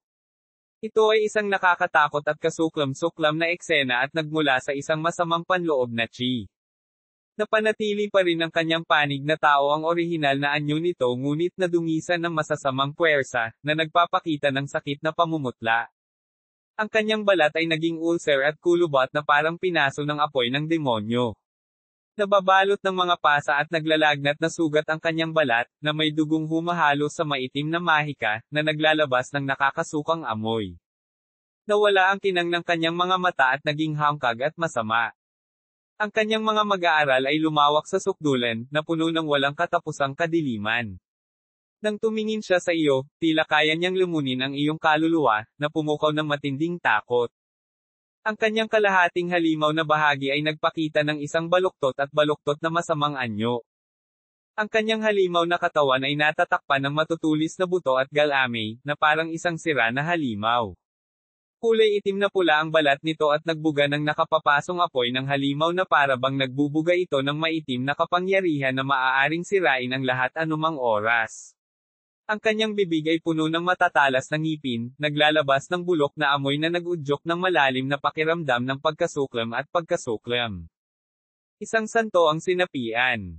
Isang napakalamig na pakiramdam ang dumaloy diretso sa ulo ni Qin Yu na parang isang balde ng yelong tubig na bumubuho sa kanyang ulo. Si Saint Ziyang ay hindi patay ngunit sinapian. Isang taong santo ang nahulog sa lahi ng halimaw.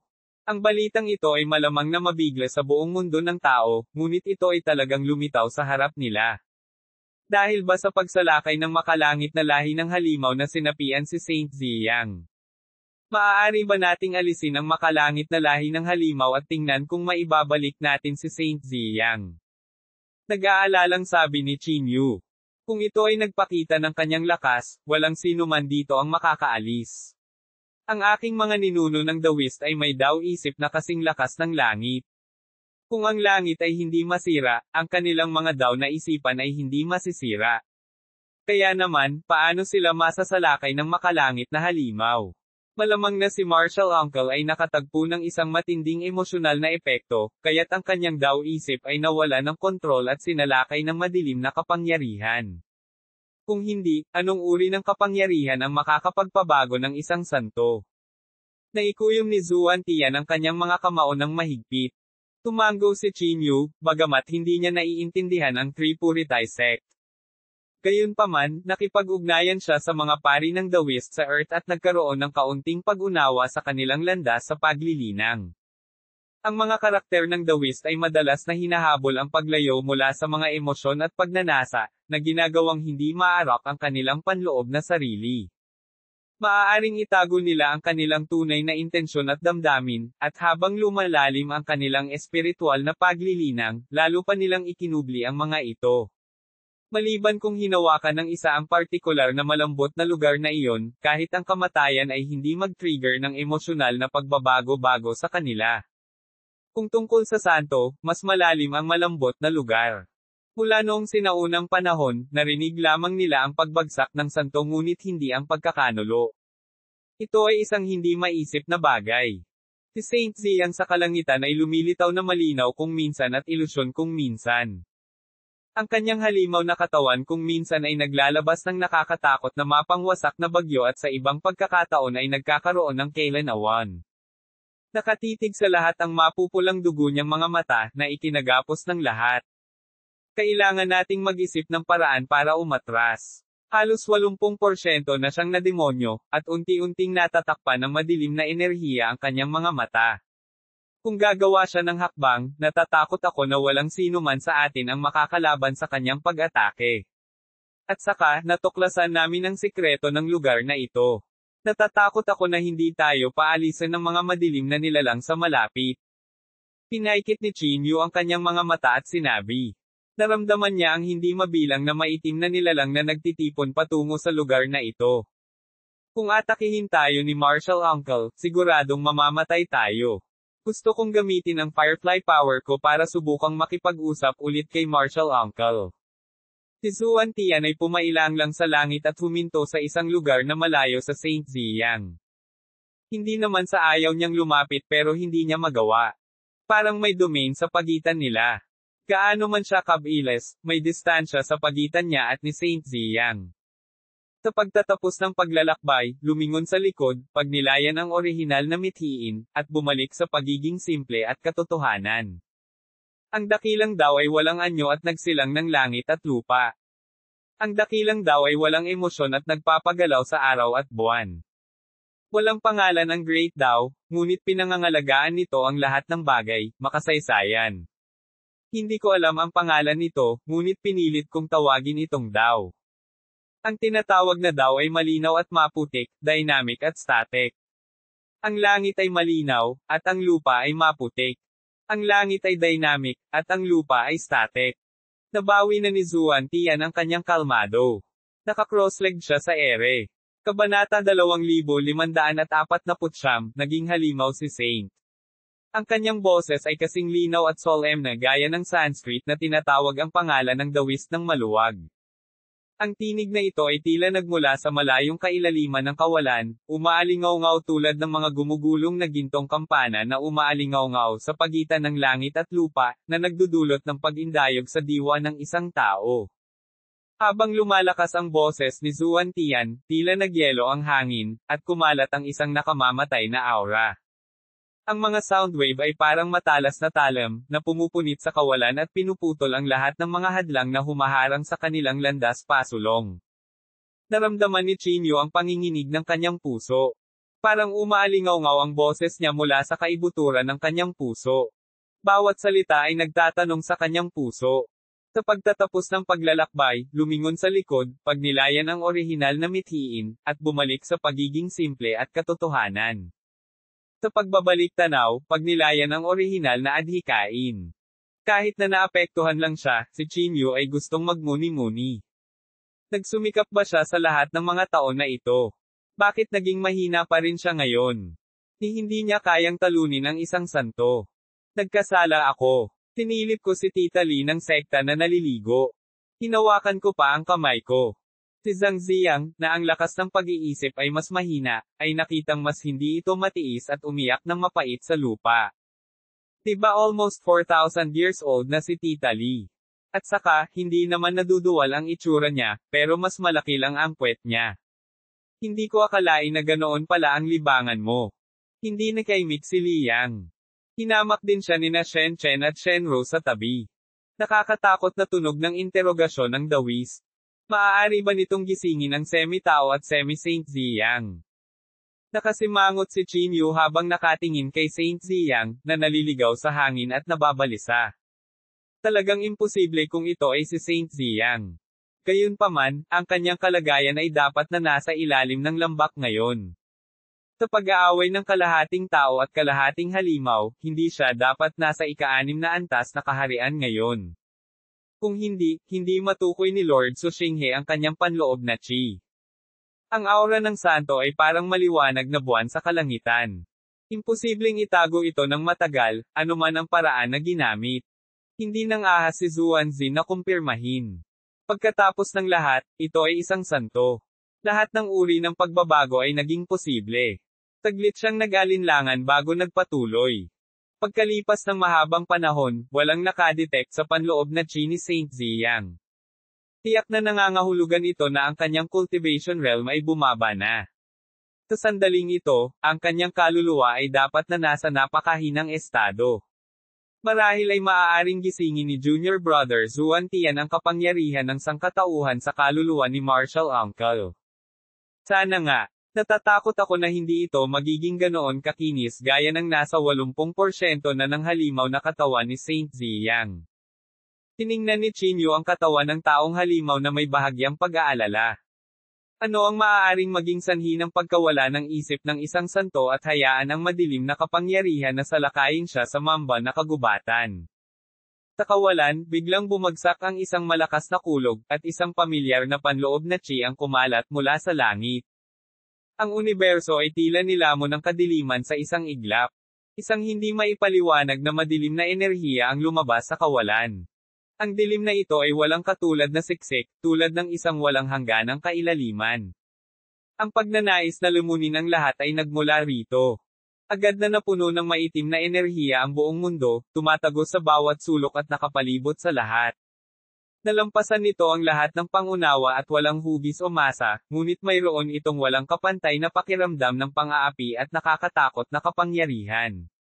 Bagamat ito ay kapareho ng kulay ng gabi, ramdam ng lahat ang nakakatakot na pagbabago-bago. Sa harap ng kapangyarihang ito, ang saklaw na sakop ng kadiliman ay walang hangganan at walang katapusan. Ano man ang mga bituin o buhay, sila ay hindi gaanong mahalaga sa presensya nito. RNOBS. Kapangyarihan ng sakripisyo. Napakalaking kapangyarihan ng pagsasakripisyo. Mas pinalaki pa ito kaysa sa kapangyarihan ng pagsasakripisyong naranasan sa Solitary Shadow Continent. Halos manginig ang katawan ni Chinyu. Noong nakaraan sa Solitary Shadow Continent, ang lahi ng halimaw ay gumamit na ng humigit kumulang 400 milyong tao para sa mga sakripisyo. Sa pagkakataong ito, ang kapangyarihan ng sakripisyo mula sa hindi mabilang na mga eroplano ay natipon. Ang banal na kulog na ito ay tila nakalap ng kapangyarihan ng sakripisyo mula sa hindi mabilang na mga eroplano. Sa sandaling bumaba ang kulog, ang kalahating bulok na katawan ni Ziyang ay nagsimulang sumailalim sa isang malaking pagbabago. Ang kapangyarihan ng sakripisyo ng lahi ng halimaw ay lumundag sa kanyang katawan. Sa sandaling ito, ang kanyang pakpak sa isang gilid ay lumiwanag na may bola ng itim at pulang apoy na bumabalot sa kanyang katawan. Ang nabubulok na balat at nana ay dahan-daang bumubuo ng mga langib habang sumasayaw at gumagalaw ang apoy. Ang nakapalibot na kapangyarihan ng sakripisyo ay nagngangalit sa paligid ni Ziyang na parang bagyo. Ang demonyong chi na naglalaman ng kapangyarihan ng Ultimate Path of Heaven ay lumundag sa katawan ni Saint Ziyang mula sa lahat ng direksyon, tumagos sa bawat pulgada ng kanyang balat. Ang bulok na kalahati ng kanyang halimaw na katawan ay mabilis na lumaki, na ang kanyang mga kalamnan ay nakaumbok at ang mga ugat ay nagiging prominent sa ilalim ng balat. Siya ay naging malakas at nakakatakot gaya ng isang masamang espiritu. Ang kanyang kabilang mata ay nagsimulang maging pula, at ang kanyang balintataw ay lumawak, na nagpapakita ng malalim na itim o pula na kulay. Ang halimaw na ilaw na ito ay nagpahayag ng isang marahas at masamang panloob na chi, na nagiging sanhi ng pagpalpitate ng puso ng isang tao. Boom! Sa sandaling dama po ang kanyang tingin kay Zuan Tian, tila nakaranas siya ng matinding suntok.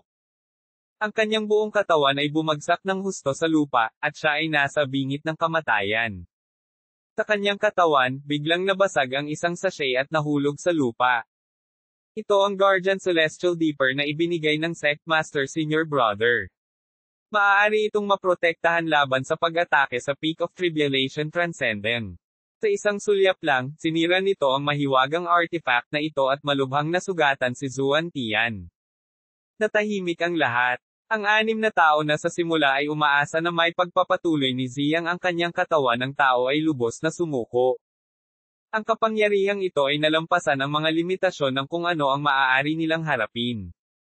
Kaibigan ko Chinyu, titingnan ko kung makakapagtigil ako ng 1 o 2 segundo mamaya. Ang iyong glazed holy body ay maaaring magkaroon ng maliit na pagkakataong makatakas. Ikinalulungkot kung nadamay ka. Si Zuanzin ay mukhang humihingi ng tawad. Pumunta sila rito upang hanapin ang pamana na naiwan ni Saint Ziyang at tinawagan si Qinyu upang madagdagan ang kanilang mga pagkakataong magtagumpay. Gayunpaman, hindi nila inasahan na ang santo ay buhay pa at ganap na sinapian at hindi na magising. Tinulungan ni Qinyu si Zuan Tian na tumayo. Nagpadala siya ng isang stream ng purong espiritual na enerhiya mula sa puso ng karagatan sa kanyang katawan, na nagpapatatag sa kanyang sigla. Dahan daw ang iminulat ni Zuan Tian ang kanyang mga mata. Napakadilim ng kanyang tingin, at ilang beses gumalaw ang kanyang mga labi. Sa huli, hindi siya umimik ng kahit anong tunog. Napabuntong hininga si Qinyu. Ang damdaming ito ay tanda ng pagbagsak ng pananampalataya. Marahil si Saint Ziyang ay isang bundok ng pananampalataya sa puso ni Zuan Tian. Ngayong gumuho na ang bundok, hindi maipaliwanag ang epekto sa kanya. Sa loob lamang ng ilang segundo, ang hindi maipaliwanag na napakalaking kapangyarihan ng sakripisyo ng daan ng langit ng lahi ng halimaw ay ganap na pumasok sa katawan ni Saint Ziyang. Habang dahan-dahan siyang tumayo, ang panloob na chi sa kanyang katawan ay bumaril sa langit na parang blade, historical. Ang buong Misty Forest ay biglang tumahimik na parang tinatanggap ang pagbabalik ng santo. Sa sandaling ito, ang huling bakas ng pag-asa ni Qinyu ay ganap na naglaho. Ang katotohanan na ang path of heaven ng lahi ng halimaw ay maaaring magpasok ng ganoong nakakatakot na kapangyarihang magsakripisyo sa katawan ni Saint Ziyang ay nangangahulugan na siya ay magiging isang halimaw. Kung hindi, ang path of heaven ng lahi ng halimaw ay hindi mag-aaksaya ng gayong nakakatakot na kapangyarihan ng sakripisyo. Ang pagdagsa ng kapangyarihan ng sakripisyo ay higit pa sa sapat upang pinuhin ang isa pang 8 pakpak na hukbo ng lahi ng halimaw. Dati, si Hiteng ay nakakuha lamang ng wala pang quarter ng kapangyarihan at naging fallen godly king ng lahi ng halimaw. Kabanata 2550, ang sipilyo ng hukom. Sa sandaling ito, ang napakalaking kapangyarihan ng pagsasakripisyo ay ganap na ginugol kay Saint Ziyang. Pinakawalan ni Qinyu ang kanyang imahinasyon sa sukdulan ngunit nahirapang isipin kung anong halimaw ang kanyang nilikha. Sa banal na rehiyon, sa puntong ito, biglang tumayo si Su Xinghe, Revered Chi, at Divine Night Sect, tinitingnan ang Misty Forest na may hindi maisip na hitsura ng kakilakilabot. Paano magiging ganito?